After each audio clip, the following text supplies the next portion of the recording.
आदाब और नमस्कार। मैं हूं सुल्तान कुरैशी और आप देख रहे हैं भिवंडी समय न्यूज।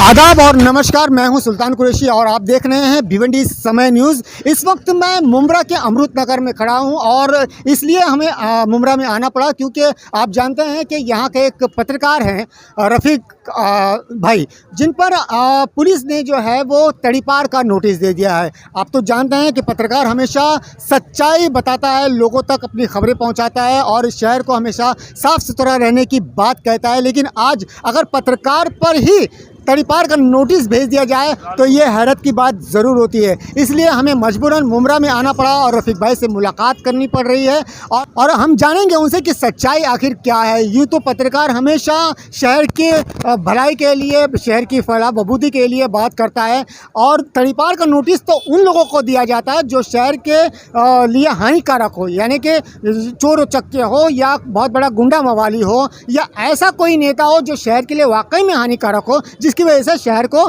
तकलीफ हो रही हो। लेकिन अगर पत्रकार की वजह से शहर को तकलीफ होने लगे तो ये ताज्जुब की बात कि ज़रूर होगी, क्योंकि आज हमें खुद अपने आप को पत्रकार कहते हुए भी शर्म महसूस हो रही है। क्योंकि पुलिस अगर पत्रकारों को इस तरीके की नोटिस देने लगेगी तो फिर शहर का क्या होगा, शहर का क्या होगा ये तो आने वाला दिन ही बताएगा। लेकिन फ़िलहाल मुमरा शहर में, पूरे मुमरा शहर में ये हम पूरी हर जगह हाहाकार मचा हुआ है कि एक पत्रकार को आखिर पुलिस इस तरीके का नोटिस कैसे दे सकती है। बात करते हैं रफ़ीक भाई से ही कि पूरा प्रकरण क्या है, उनसे ही जानते हैं। रफ़ीक भाई, आपका भिवंडी समय न्यूज़ में बहुत बहुत स्वागत है।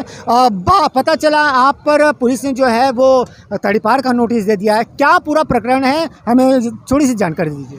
बहुत बहुत शुक्रिया भिवंडी समय न्यूज़ का। मैं सुल्तान साहब, ऐसा है कि देखिए, पत्रकार है तो सिस्टम से लड़ाई होती रहती है। काफ़ी सारे मसले मसाइल लेके लोग आते रहते हैं, बहुत सारी परेशानियां लेके आते हैं। किसी का कारपोरेशन में काम होता है, किसी का कलेक्ट्रेट में काम होता है, किसी का पुलिस में काम होता है। मुमरा में कैसा है कि सबसे ज़्यादा मामला जो है वो पुलिस से जुड़ा हुआ है, लोगों की सुनवाई नहीं होती है। 6-6 घंटा जो है एक मामूली NC दर्ज कराने के लिए लोगों को खड़े रहना पड़ता है। FIR तो जो है 24 से 48 घंटे का वक्त लगता है। और ऐसे में यहाँ नशा इतना फैल गया है, तो ऐसे में एक युवक की दुकान पर जो है सोनू पठान करके है, उसके भाई को जो है पुलिस ने पकड़ा।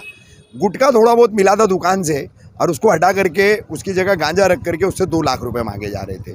उसने 30,000 रुपये दिए, 1.5 लाख में बातचीत तय हुई थी, 1,20,000 और देने के लिए उस पर दबाव बनाया जा रहा था। उसने एंटी करप्शन ब्यूरो में इसकी शिकायत की। ट्रैप हुआ, जो local narcotics unit Mumbra police का चला रहा है। एक ही कांस्टेबल यूनिट जो है, जिसमें कई कर्मचारी होते हैं, एटलीस्ट 2-3-4 कर्मचारी होते हैं, एक अधिकारी होता है, लेकिन एक ही चला रहा है। और यही बंदा जो है मुमरा में पूरे नारकोटिक्स का ताना बाना कैसे चल रहा है पिछले 2-2.5 साल से, आप यहाँ के लोगों में घूमेंगे तो आपको पता चलेगा। तो बहरहाल वो एंटी करप्शन का ट्रैप लगा, उसकी हमने खबर बताई। उसके बाद जो है हमने ये ट्रैप जिसने लगवाया था, शिकायत करता था सोनू पठान, उसका हमने इंटरव्यू लोगों के सामने लाया और कैसे ये नेक्सस चलता है, क्योंकि वो खुद नशे का धंधा कुछ अरसा कर चुका था। तो पुलिस कैसा पैसा लेती है या नशे का धंधा कैसा करवाती है, ये खुद उसने अपने बयान में बताया। उससे पहले मई महीने में पुलिस ने यही दरगाह रोड है, ऊपर शिवाजी नगर इलाका है, वैष्णवी अपार्टमेंट है, उसके सामने गाले में वहाँ के लोकल लोगों की शिकायत पर रेड करके सर्च किया। सर्च करके वहाँ पे 2 किलो से ज़्यादा का गांजा मिला। वो मामला दर्ज नहीं किया गया, वो गांजा गया कहाँ। तो ऐसे सारे सवालात मैंने अपनी खबरों के ज़रिए खड़े किए। करप्शन के मुद्दे पे बात हुई है, ड्रग्स फैलता जा रहा है।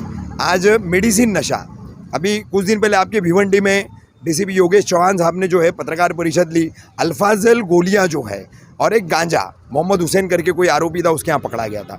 और अल्फाजल गोलियां 5 से 10,000 गोलियां थी वो तादाद में, पूरे पैकेट्स पकड़े गए थे। तो इस पे से आप सोचिए कि मेडिसिन नशे की तस्करी कितने बड़े पैमाने पर हो रही है। कोरेक्स है, अभी फैंसी रेक्स चल रहा है। तो ये तमाम चीज़ें जो है, इस पर हम मुखरता से बोल रहे हैं। तो ये 2-2.5 साल से जो है, बीच में एक हॉकरों का मुद्दा था 2019 में, उस वक्त मुझ पर 2 झूठे मामले बनाए गए थे। उसके बाद मैंने राबोड़ी में जमील शेख हत्याकांड हुआ, उसमें मैंने जो एक पत्रकारिता का धर्म होता है उसको मैंने पूरी तरह से निभाया, तो उस वक्त मुझ पर 2 केस बनाए गए। तो ये जो 4-5 झूठे केसेस मुझ पर बनाए गए, उसके आधार पर जो है पुलिस ने ये तड़ीपारी का नोटिस मुझे अभी दिया है। वो इसलिए दिया है ताकि मैं मुमरा कौसा की ड्रग्स की समस्या पर बात नहीं करूं। यहाँ की युवा पीढ़ी को जो बर्बादी और खाई में धकेलने का काम किया जा रहा है उसके ऊपर कोई बात नहीं करूं, और शहर को जगाने का काम नहीं करूं।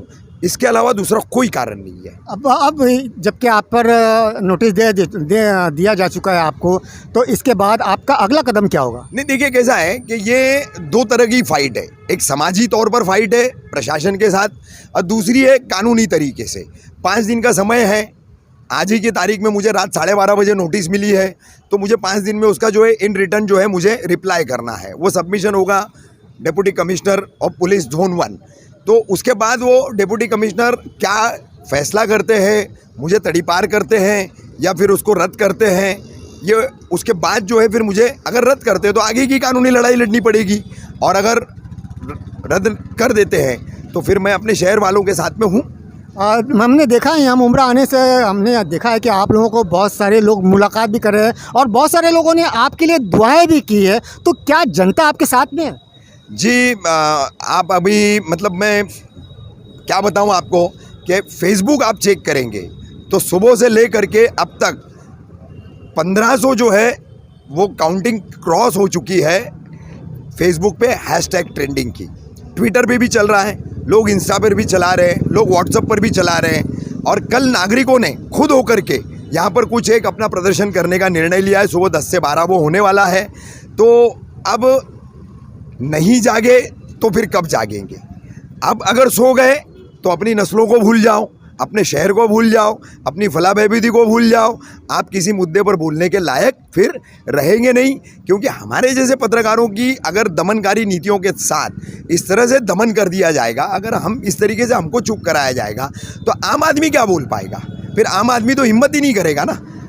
एक रोज़मर्रा का आदमी लॉकडाउन की इन परेशानियों के अंदर कमाने के लिए उसके लिए लाले पड़े हुए हैं, तो ऐसे में जो है वो आम आदमी क्या हिम्मत जुटा पाएगा? आम आदमी को ऊर्जा देना, आम आदमी को एक दिशा देना, आम आदमी को एक प्लेटफॉर्म देने का काम ही पत्रकार करता है। अब जब पत्रकार की बारी आ रही है कि उसका गला घोंटा जा रहा है, उसका दमन किया जा रहा है, तो नागरिक आ रहे हैं। हमें ऐसा लग रहा है कि कहीं ना कहीं किसी न किसी पॉलिटिकल या किसी न किसी लीडर का दबाव हो सकता है। आपको कुछ ऐसा लग रहा है? कुछ शक है किसी पर? फिलवक्त तो मुझे ऐसा नहीं लग रहा है, क्योंकि आप देख सकते हैं ठाणे मनपा के जहां हम खड़े ये प्रभाग 32 है, और यहाँ के नगर सेवक है अशरफ पठान, जो विपक्ष नेता है मनपा के, और उन्होंने आज खड़े रह करके मीडिया के सामने बयान भी दिया है कि आप रफ़ीक भाई से न पूछे, हमसे पूछे, हम इसकी लड़ाई लड़ेंगे। हमने पत्र व्यवहार भी शुरू कर दिया है डीसीपी से, सीपी से, और हमारा शिष्टमंडल जा करके, प्रतिनिधि मंडल जा करके उनसे मुलाकात भी करेगा। बहरहाल फ़िलहाल तो मुझे ऐसा कोई सियासी दबाव इसमें फ़िलहाल अभी तक तो नहीं दिखाई दे रहा है। आगे उसमें क्या नई जानकारी अगर कुछ आएगी, क्योंकि पर्दे के पीछे पर्दा, पर्दे के पीछे पर्दा, 7 पर्दे होते हैं, कई पर्दे होते हैं, तो सामने आने को भी वक्त लगता है। जी बिल्कुल, ये तो थे रफ़ीक भाई जिनसे हम मुलाकात कर रहे थे यहाँ मुमरा में, और तमाम लोगों की दुआएं इनके साथ में हैं। और कल देखिए जो प्रदर्शन होने वाला है उसमें क्या नतीजा निकल के आता है ये तो आगे का देखा जाएगा।